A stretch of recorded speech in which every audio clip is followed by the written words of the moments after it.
Мен жоғары білімді педагогпын. Оның бұл ісін түсінбеймін. Бұл туралы Мавлида Нұрқали қызымен сөйлесуге тура келеді. Бір аптадан артық Флюра тәте жұмыста болмады. Оған бірдеңе болып қалды ма деп алаңдадық. Ауырып қалды ма? Егер тәуір болса, жұмысқа шығатын шығар деп күттік. Бір күні Флюра тәте біздің топқа келе қалды. Оның жұмысқа күндіз келгеніне таң қалыстық. Ол кісімен жылы амандасқан соң, біз сол сәтте ақ оны қоршап алып сұрақтың астына алдық. Сізді сағындық апай, қайда болдыңыз? Ауырып қалған жоқсыз ба? Сіз бізбен күндізде жұмыс істейтін болдыңыз ба? Бірақ ол кісінің мүлде көңіл күйі болмады. Қолында қандай да бір құжаттары бар. Біраз үнсіз тұрды да күлімсіреуге тырысып жауап берді. Рахмет балалар, менде бәрі жақсы. Енді сендермен жиі жолыға алмаймыз. Солай болды, бірақ менің үйімнің есігі сендерге әрдайым ашық. Флюра тәте бәріміздің басымыздан сипады да есікке қарай беттеді. Одан кейін балалар үйіне ешқашан келген жоқ. Наурыздың басы болатын. Балалар үйінің атаманы Даян кешкі тамақтан кейін Фарит екеумізді өзіне шақырды. Оған тағы не керек болды екен? Біздің енді ешқандай бүлдірген нәрсеміз жоқ сияқты еді. Сендерге маңызды тапсырма бар, деді Даян. Өздерің білесіңдер, 8 наурыз жақындап қалды. Маған жақсы көретін қызыма сыйлық алып беру үшін ақша керек. Сендер ақылды, қысылған кезде тез жол тауып кететін балалар болған соң осы жерге шақырдым. 2 күн қалды. Маған 50.000 рубль тауып беріңдер. Оны біз қайдан аламыз деп таң қалдым. Ол сендердің жұмыстар. Қарызға аласыңдар ма, ұрлайсыңдар ма, еңбек етіп табасыңдар ма? Егер 2 күннен кейін 50 рубль болмаса, өз обалдарың өзіңе. Мен бәрін айттым. Іздеңдер, ойланыңдар, деді де төсегіне керіліп созылып жата кетті. Барыңдар дейм. Тағы да мына Даян. Ол бізден мықтырақ, сондықтан оны пайдалануда. Сабақты нашар оқиды. Кішкентайларға әлім жетті көрсетеді. Ана жолы маған істеген анау. Енді міне, ақша талап етуде. Тәрбиешіге айтсақ, одан да қиын болады. Айтып қойғанымыз үшін ұрып тастайды. Басқа балаларды да саған қарсы қойып қояды. Сонша ақшаны қайдан табамыз? Мұндай соманы ешкім бізге қарызға бермесі анық. Ұрлыққа өлтірсе де бармаймын. Ертеңінде мектептен кейін дүкенге бардық. Сұрасақ, біреу беріп қалар деп Фарит ұсыныс айтты. Біреулер кіреді, біреулер шығады. Ақша сұрауға ұялдық. Сөредегі заттарды көрген болып, біз дүкеннен ұзақ айнау соқтап жүрміз. Орталық көшедегі бір әйел дүкенге 2-ші рет айналып келді. Бізді қайта көрген ол таңданысын жасыра алмады. Түз алуды ұмытып кетіппін, қайта келуге тура келді, деді сатушыға. Ал мына балалар әлі тұр? Я, тұра берсін, олар маған бөгет жасап тұрған жоқ. Сатып алушы бізден сұрай бастады.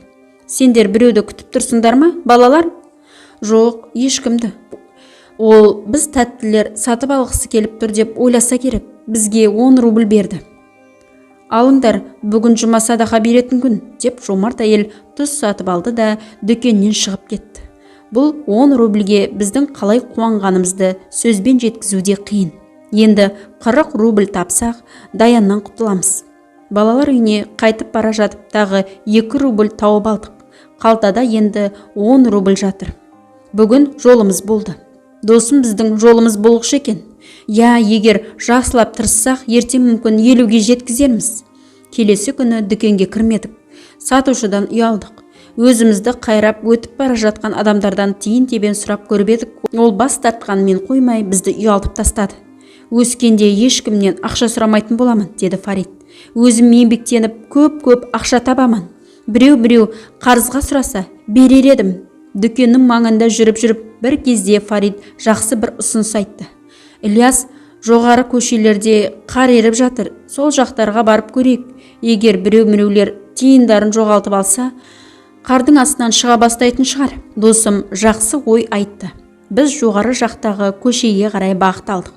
Ойлап көрші, біреу көшеде келе жатып, аяғы тайып құласа, қалтасындағы ақшалары жерге шашылады. Ол болса байқамайды, тұрады да ары қарай қадам басып жүре береді, деп Фарит болжам жасады. Несі бар? Ондай жайт болуы мүмкін. Еріп жатқан жол үсті сырғанақ. Біз көшеде әр метр жерді қарап келе жатырмыз. Қара, Ильяс, қара, деп сыныптасым қатты айқайлап жіберді. 50 тиын тауып алдым. Алақай, біз солай қараңғы батқанша жүрдік. Басқа ештеңе тапқан жоқпыз. Қалтамызда бар жоғы 12 рубль 50 тиын. Балалар үйінде бізді Даян тосып тұрды. Біздің келгенімізді көріп, бірден өзінің бөлмесіне шақырды. Қане, менің 50 рублімді шығарыңдар. Оның түлкі қарасы бізге ешқандай жақсылықтың нышанын білдіріп тұрған жоқ. Қане. Ақша Фаритте болатын. Ол қалтасынан барлық тиын тебенді алып шығып, Даянға ұсынды. Азғандай тиын тебенді көріп, атаманның түрі өзгеріп кетті. Не бұл? Сендер не, мені мазақтап тұрсыңдар ма? Басқа таба алмадық, деді Фарит дірілдеген үнмен. Білмеймін. Не, мен сендерге түсініктерді айтқан жоқпын ба? Сендерден сұрап тұрмын. 2 күн іздедік деп мен де ақталып жатырмын. Қайда бармадық десеңші? Жұдырығын қатты жұмып алған Даян шкафты қатты ұрып жіберді. Мен сендерге ескерттім. Ал мен сөзімді жайдан жай айтпаймын. Фарит, бүгін сенімен жұмысым болсын. Ал ертең Ілияс сенімен айналсамын. Ол біздің ақшамызды қалтасына салып алды да бөлмесінен қуып жіберді. Аздан соң Даян өз бөлмесіне барлық топтағы балаларды жинап алды. Содан кейін бір бала жүгіріп барып Фаритті шақырып келді. Оған атаман не істейді екен? Ал ертең менің кезегім. Даянның бөлмесі біздің жанымызда. Сондықтан мен әр дыбысқа құлақ түріп тұрдым. Егер досымды ұра бастаса, тәрбиешіге қарай жүгіру керек болады. Көп ұзамай терезенің түбінен дүрс ете түскен дыбыс естілді. Ай, басым, не істерін білмеген ащы дауыс шықты. Өлдім.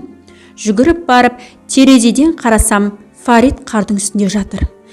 Бірден оған қарай жүгіре түстім. Сыныптасым ауырғаннан жерде домалап жатыр. Фаритті тумбочкаға отырғызып қойып, 2-ші қабаттан лақтырып жіберген екен. Ғимараттың жанындағы қар әжептәуір еріген болатын. Кешке қарай ол маңның бәрі мұзға айналған еді. Досымды көріп, оның басы қан екенін аңғардым. Денем қалшылдап, Фаритпен бірге жыладым. Есік алдында жүрген басқа балалардың көмегімен оны медпунктке апардық. Ол жерде медбике басын таңғышпен орап берді де, үйленгеніңе дейін жазылып кетеді деп қалжыңдады. Фарит түні бойы ұйықтамады.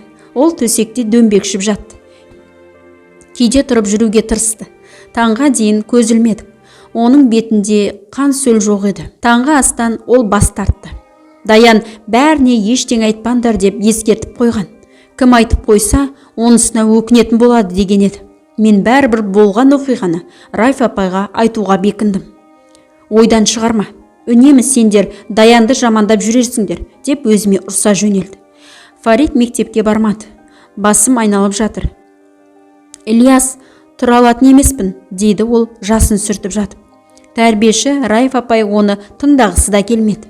Сабаққа бармау үшін әдейі істеп жатырсың. Түрің жап-жақсы, болды, өтірік істеме. Бірнеше күндер өтті. Менің көңілді, күліп жүретін досымды бейне бір ауыстырып қойғандай. Тамақ жегісі келмейді. 2 қасық жейді де ыдысын итере салады. Оған бас ауруының дәрісін беріп, мектепке баруға мәжбүрледі. Шекем ылғи ауырады. Басым үнемі айналып тұрады дейтін Фарит. Бірақ оның сөздерін ешкім тыңдамаушы еді. Сол күннен бері 1 апта өтті. Мектепке баруға қалай мәжбүрлесе де, досым енді бара алмайтын болды. Күні бойы төсегінде жатады. Ешкіммен сөйлескісі келмейді. Мен оның жанында отырамын. Кейде су ішкіземін. Міне, Фариттің даусы шықты. Мүмкін жазылайын деген шығар. Ілияс, сен маған қонаққа келесің бе? Мен абдырап қалдым. Оны қалай түсінуге болады? Біз бір үйде, бір бөлмеде тұрамыз ғой. Әне, тура ана жаққа қара, деп төсегінде жатып бір нәрсені саусағымен нұсқады. Көрдің бе, менің үйім қандай әдемі. Ауласында көлік тұр. Құдайым-ау, Фарит өз-өзімен сөйлесе бастады. Қайдағы үй, қайдағы көлік? Мен бірден медбикені шақырдым. Фарит болса, ары қарай бір теңелерді сөйлеп жатыр. Медбике досымды ауруханаға алып кетті. Фариттің беті көк пембек болып кеткен еді. 1 ай өтті. Ол болса, ауруханадан әлі келген жоқ. Апай, Фарит қашан келеді деп мен күнде сұраймын. Сен мені сұрағыңмен әбден мезі қылдың. Не, онсыз өмір сүре алмайсың ба? Келмейді ол, деп бірде Райф апай кесіп айтты. Оны басқа балалар үйіне ауыстырды. Маған үстіме мұздай су құйып жібергендей болды. Басқа балалар үйіне қалайша ауыстырады. Фарид келіспейтін еді. Біз балалар үйінен кеткен соң да дос болып қаламыз деп серт беріп едік қой. Ол Флюра тәтенікі сияқты үй саламын дейтін. Бір-бірімізбен отбасы болып араласып, қонаққа барамыз деуші едік. Фарид өзімнің дүкенім болса деп армандайтын. Егер Райф апай шын айтып тұрса, онда біздің арманымыз орындалмайды. Мен енді оны қайдан табамын? Тәрбиешінің сөзінен кейін өзіме өзім келе алмай ұзақ жүрдім. Сенбеймін. Бәлкім одан құтылу үшін өздері бір жаққа жіберген шығар. Оқу жылының соңына аз қалды. Ауа райы ашық, мейірімді күн жерді жомарттықпен қыздырып тұр. Мұндай әдемі шақта сыныпта отыру қиын. Қоңырау сабақтың басталуы жайлы хабар берді. Бәрі орындарына отыра қалысты. Мұғалім сыныпқа кіріп келді де, кенеттен сынып журналын алуды ұмытып кеткені есіне түсті. Мұхамметов, мұғалімдер бөлмесіне барып, журналды алып кел, деп маған тапсырма берді. Мұғалімнің мұндай сенімі біз үшін үлкен мәртебе. Екінші қабатқа көтерілдім де, сыныбымның журналын алдым. Оқу жылының соңғы 90-дыққа қандай баға қойылып жатқанын көру қызықты ғой. Ешкім көрмей тұрғанда терезенің алдына барып, журналдың беттерін аша бастадым. Фаридтің аты жөні барлық жерде сызылып тасталыпты. Журналдың соңғы беттерін көруге қызығып кеттім. Мүмкін досымның қай балалар үйіне ауысқаны жазылып тұрған шығар. Мен әлі де досымды тауып алудан күдерімді үзген жоқпын. Міне, мынау бет. Әрең оқылатын майда жазумен жазылыпты. Әйтеуір оқи алдым. Мектептен шықты. Негіздемес. Қайтыс болуы туралы куәлік. Мен өз көзіме өзім сенбедім. Ернім кеңсемдеп кетті. Не? Фарид өліп қалған ба? Ыстықтап демалуым қиындап кетті. Басым қатты айналып құлап түстім. Әр жексенбі сайын балалар үйінде жалпы жиналыс өтеді. Барлық топтар бір қатарға тізіліп тұрып, өткен аптаның қорытындысын шығарады. Бірінші директор сөйлейді. Одан кейін завуч, соңында тәрбиешілер. Сол жерде тәртіп бұзғандар, мектепте жаман бағалғандар сыбағаларын алады. Осы жерде аптаның үздік тобы аталады. Кейбіреулер өздерінің кінәларын біліп, ол жерге бармауға тырысады. Кім елдің көзінше өзіне ұрысқанды қалайды. Ал бүгін ешкім жиналысқа қатыспай қалмады. Бөлмелерінде қалу үшін өтірік ұйықтап жатқандарды да шақырды. Бірақ күндегідей емес. Бұл күні тәртіп бұзушылықтар жайлы айтпады. Одан да маңызды мәселелер пайда болған секілді.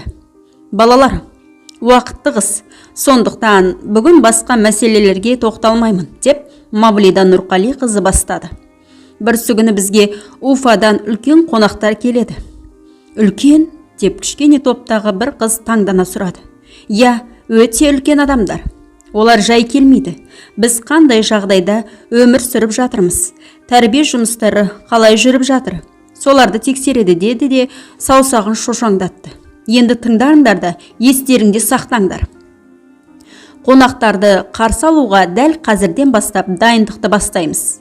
Бірінші кезекте барлық бөлмелерге жақсылап тұрып, тазалық жұмыстарын жасаймыз.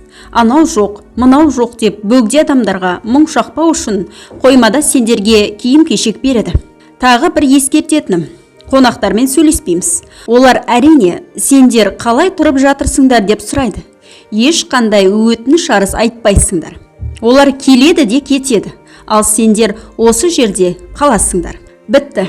Қазір жиналамыз да тәрбиешілермен сөйлесеміз. Ал сендер тазалық жұмыстарына кірісесіңдер. Қонақтар келуінің қарсаңында маған бір жай есіме түсті. Қазір көктем болғаны жақсы болды. Әйтпесе өткен жылғы сияқты қиналар едік. Қыркүйектің соңы болатын. Бір жақын келетін кезекті қонақтарды күткен едік. Директордың бұйрығымен күні бойы кездесуге дайындалдық. Барлық бөлмелер жарқырап тұрды. Бізде барлығы дайын. Ертең енді қонақтар келулері керек.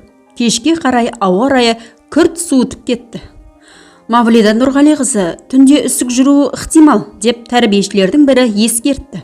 Ол сөздерден Мавлида апай сасқалақтап, күйгелектеп сөйлеп, жүгіріп кеткені байқалды. Қайдағы үсік? Ондай болса, біздің гүлдердің барлығы солып қалады ғой. Онда тұрған не бар? Күз мезгілі ғой деп әдейі әңгімеге араластым. Менің сөздерім оны тіпті ашуландырып жіберді. Кетар, аяқтың астына қыстырылмай. Гүлдер солып қалса, қонақтарға не көрсетеміз? Үсік жүрсе, жүрер, бірақ біз гүлдердің үсуіне жол бермейміз. Сол күні ол тығырықтан шығар жол іздеп көп адамдарға қоңырау шалған дейді. Балалар үйінің алдында көктемнен бастап алғашқы суықтарға дейін гүлдер жайқалып тұрды. Бізге келген қонақтардың барлығы бірінші кезекте осы түрлі түсті гүлдерге назар аударатын. Кейбіреулер, жарайсыңдар, сендер осы гүлдер арқылы балалардың өмірге деген сүйіспеншілігін оятудасыңдар дейтін. Сонымен ертең қонақтар келеді. Егер түнде үсік жүрсе, директордың кәріне іліктім дей бер. Бірақ Мавлида Нұрқалиқызы ауа райын алдаудың жолын тапты. Жоғары сыныптың ұлдары бұл түнді ұйқысыз өткізді. Алдымен біз әр гүлдің түбін ескі шүберектермен жаптық. Одан кейін гүлдер өсіп тұрған маңға от жақтық. Әр қайсымызға суықтан сақтау үшін гүлдер бөлініп берілді. Біз таңға дейін отына келіп, отты үзбей жағып тұрдық. Директорымыз қонақтарды жақсы көңіл күйде қарсы алды. Ендіше, бүкіл ауыл бойынша гүлдер үсіп қалған. Ал біздікі болса, түрлі түсті әдеміліктермен көздің жауын алып тұрды. Қонақтар осындай суық күнде де гүлдердің әсемдігіне тоймай ұзақ қарап тұрысты. Бұл жолы да дайындық жақсы жүріп жатты. Сол күні-ақ терезелерге түрлі түстегі перделер ілінді. Бүкіл дәліз бойынша кіреберістен директордың бөлмесіне дейін, асханаға дейін кілемшелер төселіп, барлық топтардың бөлмелеріне жаңа кілемдер жайылды. Терезенің алдында әдемі вазалар пайда болып, кейбір ескі аспалы шамдар ауыстырылды. Өзгерістер мұнымен біткен жоқ.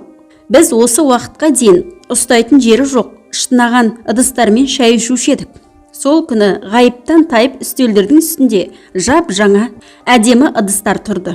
Біз үшін ең үлкен қуаныш жаңа шалбар, көйлектер, шұлықтардың берілуі болды. Демек, шынында да үлкен адамдар келе жатыр деп сыбырластық.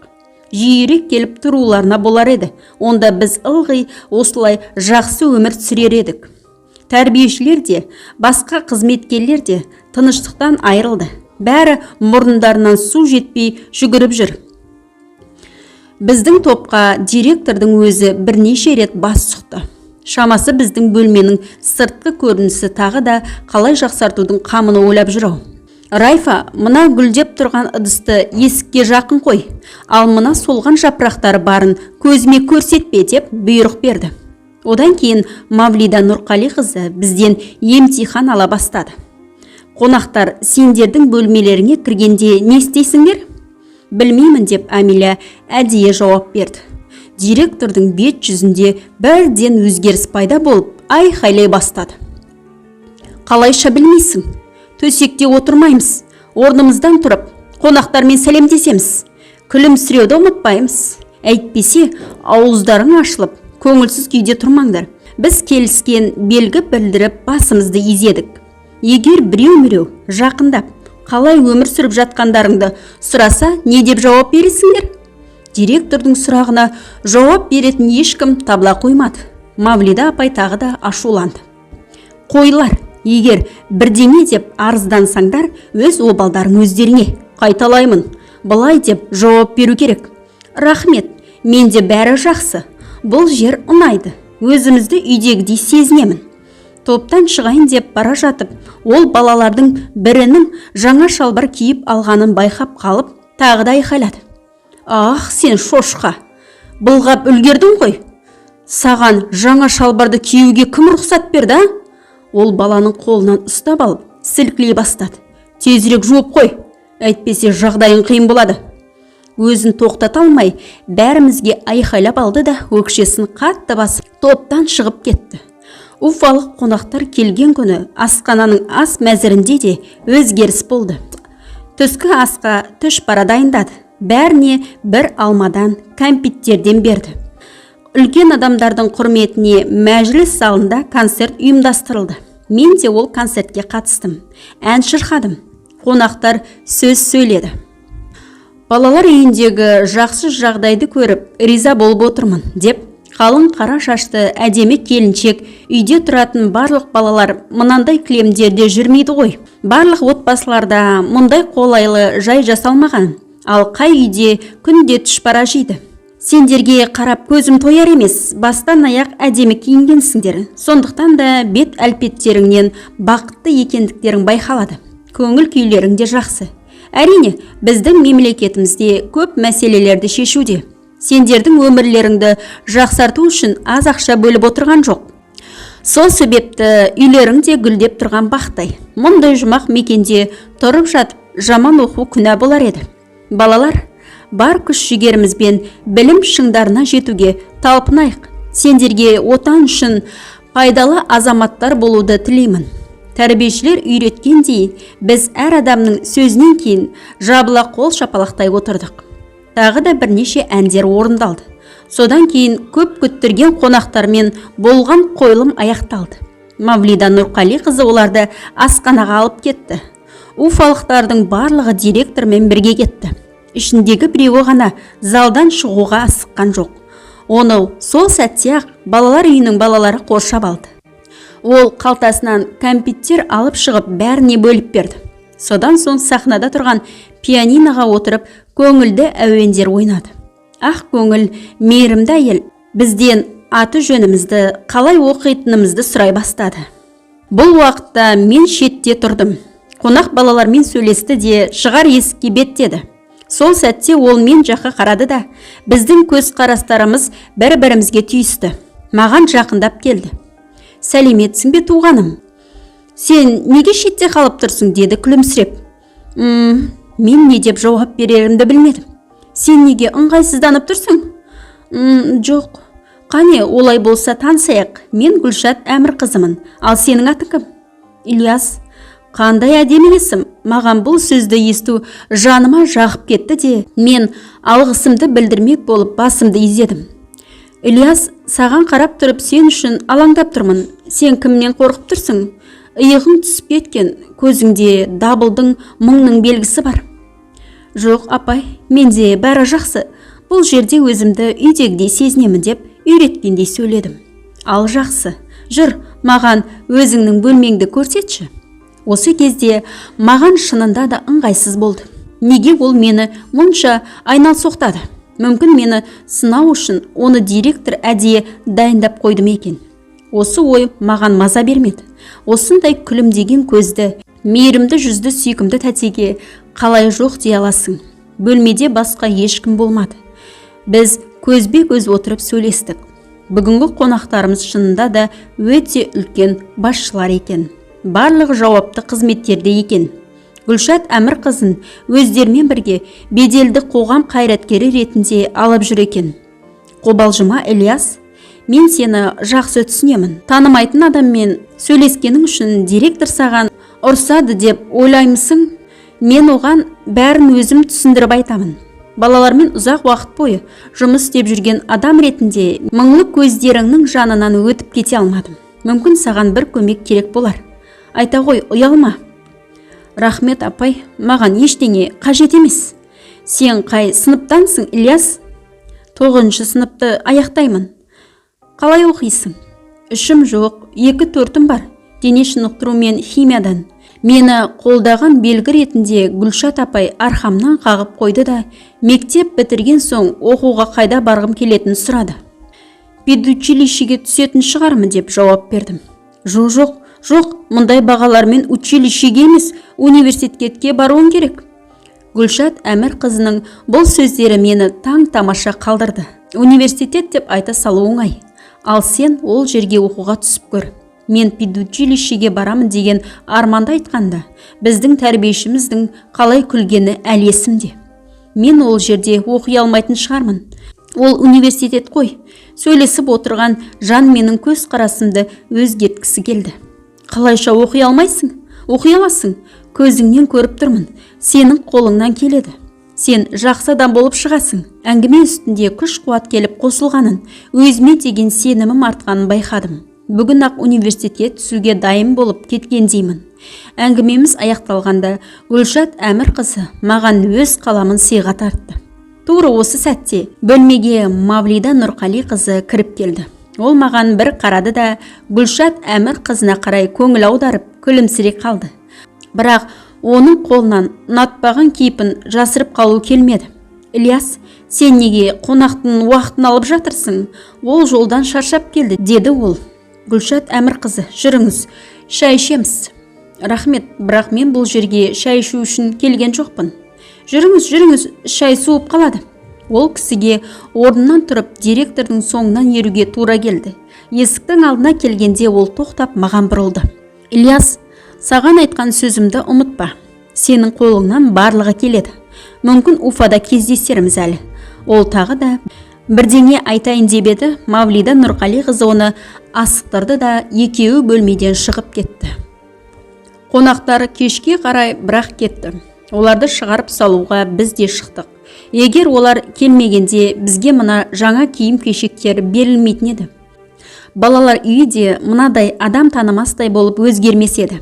Келгендер көліктеріне отырғанша Мавлида Нұрқалиқызы олармен көңілді сөйлесіп, барлығымен құшақтасып қоштасты. Біз болсақ есіктің алдында қонақтардың соңынан қол бұлғап тұрдық. Көліктер көрінбей кеткен соң директор кең тыныс алып, риза көңілмен балалар үйіне енді. Балалар да оның артынан кірді. Бірақ ішке кірген соң бірден бәс қалпына түсті. Бірден жылан шағып алғандай айғайлауға көшті. Не деген ақылсыз балалар, өмірінде кілем көрмеген. Олардан тағы не күтуге болады? Таптап барлығын кірлетіп үлгеріпсіңдер. Енді перделерді де жыртып тастайтын шығар. Егер тағы да қонақтар келсеше, жоқ, бұлай болмайды. Сол сәтте ақ әдемі кілемдер алынып тасталды. Перделер бұрынғылармен ауыстырылды. Терезенің алдындағы ваза мен ыдыстарды қайтадан қоймаға алып кетті. Тіпті балаларға берілген киімдер де қайта жинап алынды. Мен қонақтар кеткен күннен бастап өзімді қоярға жер таппадым. Басымда тек бірақ ой. Университет. Бірақ оған қалай түсуге болады? Қандай емтихандар тапсырады? Өзімді мазалаған шегі жоқ сұрақтарға жауап іздеп, кітапханадағы түрлі журналдарды парақтап шықтым. Біреу-міреуден сұрауға батылым бармады. Сен шынында да сол жаққа барғың келе ме? Бірақ ол жерде сені ешкім күтіп тұрған жоқ деп мазақтаса не істеймін? Менің іздегенім бәрібір жемісін берді. Сол кезде тағы да бір мәселе шықты. Университетке түсу үшін толық орта білім керек. Мен әлі 9-шы сыныпта оқып жүрмін. Университетке 2 жылдан соң түсуге болады ғой. Бірақ балалар үйінде 11-ші сыныпты бітіргенге дейін рұқсат берілген ешкімді білмеймін. 9-шы сыныптан кейін барлығын техникум мен училищелерге жіберетін. Қалай істеуге болады? Бұл сұрақ маған маза бермеді. Құлағымның түбінде Гүлшат Әмірқызының «Сенің орның университетте, сенің қолыңнан келеді» деген сөзі үнемі жаңғырып тұрды. Мен енді балалар үйінің әлжуаз баласы емеспін. Қалай болғанда да 9-шы сыныптамын. Бұрын бізге тек үлкендер ғана тиісетін. Енді олар жоқ. Тәрбиешілер де қазір бізге қол көтере алмайды. Мүмкін тікелей директорға барып мені балалар үйінде мектепті аяқтағанымша тұрғызуын сұрасам бекен. Егер рұқсат етпесеше, оның үстіне кәсіптік техникалық училищеге барасың десеше. Жоқ, ондай болса 9-шы сыныптан кейін құжаттарымды алып туған деревняма кеткенім артық. Ол жерде біздің өз үйіміз бар. Мектепті аяқтағанша сол жерде тұрамын. Одан кейін Уфаға кетемін. Бірақ көп ұзамай бізді Мавлида Нұрқалиқызының өзі шақыртты. Біз 5 едік. Директордың бір қызық әдеті бар. Ешқашан адамның көзіне тік қарамайтын. Бұл жолы да көз қарасы біз жақта емес, төбеде, терезе жақта болды. Бізге тез арада Уфаға есеп беруіміз керек, деді ернін шүртитіп. Сондықтан да сендерді шақырттым. Уақыт жоқ, жақында балалар үйінен кетесіңдер. Бізден қайсыңды қай оқу орнына жіберетінімізді сұрап ақпарат беріңдер деп жатыр. Қане, өз пікірлеріңді айтыңдар, деп сол кезде ғана біз жаққа қарады. Мен суретші болғым келеді, деді 3-ші топтағы қыз. Оған көркем сурет училищесінде оқытады екен. Директор оған бірдем жауап берді. Сөйлемей тұрып қатты күліп жіберді. Сен арманда, бірақ орныңды біл, деді ол күлкісін тимастан. Сенде әрине сурет бойынша 5, бірақ басқа сабақтарыңнан бәрінен 3 қой. Мен сен үшін уфалық комиссияның алдында ұятқа қалғым келмейді. Апай, мұғалім маған соған түстеп ақыл кеңес берді, деп қызарып кеткен қыз арманын қорғауға тырысты. Жоқ, Мавлида Нұрғалиқызы орнынан атып тұрып кетті. Саған сондай алысқа барудың қажеті қанша?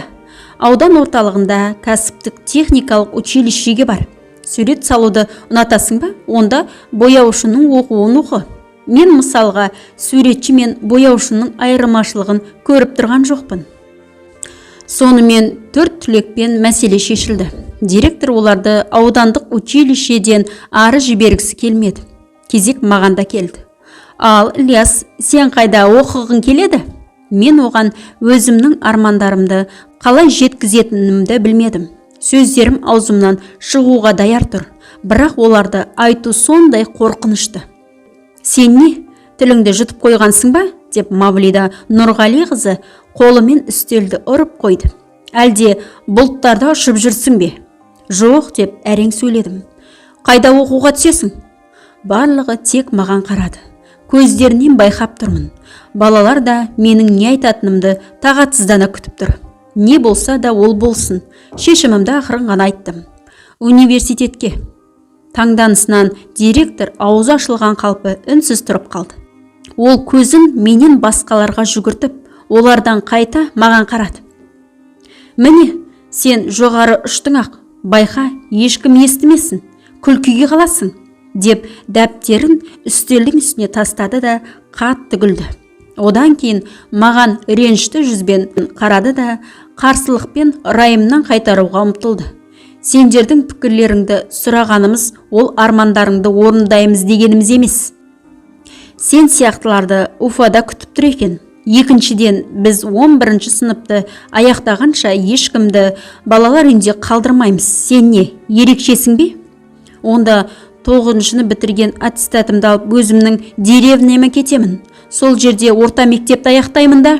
Мавлида Нұрғалиқызы ары қарай сөйлетпеді. Олай болмайды. Содан кейін сен үшін жауап беріп жүрер жайым жоқ. Жақында тәрбиешіңе педучилищеге түскің келетін айтыпсың. Енді тіпті құтырып кеттің. Университетке деп желігіп тұрсың. Сіз өзіңіз сұрадыңыз ғой менің арманымды. Содан кейін айттым. Оны маған емес, білім министріне айтуың керек. Сондықтан мына тізімді тезірек жіберуіміз керек. Ал сен болсаң, бұл жерде уақытты алып тұрсың, деп директор ұрсуын ары қарай жалғастырды. Сен өзің шамаң жететін бірдеңе айтуың керек. Қане, университет туралы ұмыт. Сені техникумға орналастырайық. Мысалы, электриктің мамандығы кімнен кем? Ешкімнен кем емес, бірақ ол маған ұнамайды. Егер ұнамаса, ұнайтын болады. Біз директордың бөлмесінен шықтық. Ешкімнің де көңіл күйі болмады. Бұл әңгімеден кейін мен тағатымнан мүлде айрылдым. Егер директор шынында да мені техникумға жіберсе, не болады? Ешкім құжаттарымды қолыма бермейді. Бірақ қалай болса да, мен Мавлида апайдың ұсынысымен келісе алмадым. Өзің жақсы көрмейтін іспен қалай айналысасың? Жарайды, оқып шығып диплом алдық делік. Ары қарай, жаным қаламайды. Ұйқысыз түндердің бірінде басыма бір тың ой келе қалды. Директор ана жолғы тізімді білім министрі талап етіп жатқан айтып еді. Қызық, ол қандай адам екен? Оның да жүрегі бар шығар. Әлде министрдің өзіне хат жазып көрсем бе екен? Келесі күні ол жайында мұғалімдерден сұрастырып алдым. Министрліктің мекен жайында тауып алдым. Ешкім ол жайында білмеу үшін бөлмеде өзім ғана қалған кезде хат жазуға отырдым. Бірінші мен өзімнің кім екенімді, қайдан екенімді, қалай оқитынымды айтып таныстырдым. Маған қандай пәндер ұнайтынын да жаздым. Өзімнің университетке түсім келетін ойымның бар екенін де хабарладым. Директордың оған кедергі болып тұрғанын, тіпті менің туған деревняма да жібергісі келмейтінін де жаздым. Орта білімді алған соң мен өз күшіммен университетке түсетін боламын. Бірақ сізден өтінерім, менің 11-ші сыныпты аяқтағанымша балалар үйінде тұруыма көмектесуіңізді сұраймын, деп қорыттым. Бір ай өтер өтпестен бізге Уфадан министрліктің өкілі келді. Сөйлесу үшін мені директордың бөлмесіне шақырып алды. Егер Ілияс осылай оқығысы келсе, қалсын, деді әлгі әйел. Оның қалауына кедергі жасамайық, шынында да қолынан келер. Ақырында сыныптастарым 9 сыныпты аяқтап кетіп жатқанда мені балалар үйінде қалдырды. Бірақ министрге жазған хатым үшін маған көп рет таяқ жеуге тура келді. Бүгін өте ерте ояндым. Басталатын күн маған не дайындап тұр екен? Бұл сұрақ маған түні бойы маза бермеген еді. Өйткені мені алаңдатар оқиғалар күтіп тұр. Бүгін туған деревняма барамын. Үйіміз қандай жағдайда екен? Ауылдастарым мені таныр ма екен? Көршілеріміз тірі ме екен? Сол жолғы милиционерлердің бізді алдап үйімізден алып кеткен күнді есімде жақсы сақтап қалыппын. Бейне бір кеше ғана болғандай. Бірақ бірнеше жыл өтті. Сол кезде қалада оқып жүрген 2 ағам мен үлкен әпкемнің бүгінде өз отбасылары бар. Олар жыл сайын бізге келіп тұрды. 9 сыныптан кейін Әлия мен Алсу балалар үйінен кеткен. Бүгінде мамандықтарын оқып жатыр. Бұл жерде Зүлфира екеуміз ғана қалдық. Уақыт өткен сайын бәрі өзгереді. Бұрын көңілге келер әрбір сөзден жылауға дайын тұрушы едік. Енді мұндай жайларға етім үйреніп қалды. Әкем мен анамды да көзіме жас алмай есіме ала беремін. Бәлкім жылайтын жасым қалмаған болар. Міне, енді 11 сыныпты сәтті аяқтадым. Бірнеше күннен кейін Уфаға университетке түсуге алып барады. Үлкен сапардан бұрын туған үйіме баруға шешім қабылдадым. Енді мен өзіне өзі жауап бере алатын адаммын. Кезінде тіс дәрігеріне қашып баратын кезде Амилияның көмегіне жүгінуге тура келген болатын. Қазір бәрі басқаша. Айтпақшы, Амилия 9 сыныптан кейін училищеге түскен тігінші болып шығады. Біз хат жазып тұрамыз. Біздің жазалаушымыз Даян да балалар үйінен кеткен. Әйтеуір оны техникумға орналастырған. Ол жайлы басқа ештеңе білмеймін. Тезірек автобус келсе екен. Бұл көптен күткен күннің әр минуты мен үшін өте құнды. Қымбат қой. Енді біраздан соң үйде боламын. Әлі күнге дейін өзіме өзім сене алар емеспін. Жүрегім кеудемнен секіріп кетуге даяр. Жаным ең таза, нұрлы сезімдерге толы. Ауа райы да менің көңіл күйіме сай. Өршіп бара жатқан шуға қарай бұрылып қарадым. Қоқыс контейнерінің жанында 2 бомж бір-бірімен ұстасып қалды. Біреуі қолында бос бөтелке ұстап тұр, екіншісі оны тартып алмақшы. Бермеймін, деді әлгі жасы үлкенірегі. Мен бірінші тауып алдым оны. Бар өзіңе басқа жерден ізде. Бер деймін, әйтпесе сазайыңды тарттырамын. Бөтелкені тартып алғысы келіп тұрған бомжды бір жерден көрген сияқтымын. Кір-кір футболка мен шалбар киіп алыпты. Сақал мұрты көптен бері алынбаған. Маскүнемдіктен беті ісіп кеткен. Көзінің асты көгерген. Өмірде бірінші рет бомждарды жақыннан көріп тұрмын. Бірақ анау жас тауымаған біреуді есіме салып тұрғандай. Еріксізден соларға қарай 2 қадам аттадым да кенет Даянды таныдым. Я, міне маңдайындағы меңі де сол. Бұл кезінде мені қар мен мұздың үстінде жалаң аяқ жүгірткен менің досым Фаридті 2-ші қабаттан лақтырып жіберген сол баяғы Даян болатын. Жек көрушілік сезімі мені тез бұрылып кетіп, бомждардың жанынан тезірек кетіп қалуыма әсер етті. Олар болса бос бөтелке үшін ұрысқандарын ары қарай жалғастырып қала берді. Деревняға келісімен бірінші кезекте бейіт басына бардым. Бұл жер менің ата-анамның дамыл тауып жатқан жерлері. Зираттардың аумағына оң аяғымен бастап аттадым. Бүкіл денемді жеңіл діріл басып, жүрегім тез соғып кетті. Ата-анамның бейіттерін тез таптым. Әкемнен айырылғанда біз күн көре алмаймыз деп ойлаған едім. Бізге қалай қиын болса да, ата-анасыз өмір сүруді үйрендік. Бірақ оларды ешқашан ұмытқан жоқпыз. Олар ылғи жанымызда сияқты болып тұратын. Бейіттері қаралған, тіпті гүлдер отырғызған екен. Демек, ағаларым мен әпкелерім бұл жерге келіп қараусыз қалдырмаған екен. Рахмет сендерге, дедім өзімнен өзім күбірлеп. Әке, сен үйреткендей біз үнемі бірге болуға тырыстық. Балалар үйінде де бір-бірімізді қолдап отырдық. Анашым, мен сені ешқашан ұмытқан емеспін. Сенің аяулы жүзің ылғи менің көз алдымда. Осы кезде анам фотосуреттен маған күлімдеген сияқты болды. Кішкене кезімде анамның менің шашымнан аялы алақанымен сипалағанындай жылы леп есті. Көп жылдардан бері бірінші рет бейіт басында маған жеңіл болып, жаным жай тауып қалды. Жүрегіме жақын жандармен ойша сөйлеспеген соң деревняға қарай шықтым. Құрметті тыңдаушылар, жалғасы бар, жалғасын күтіңіздер.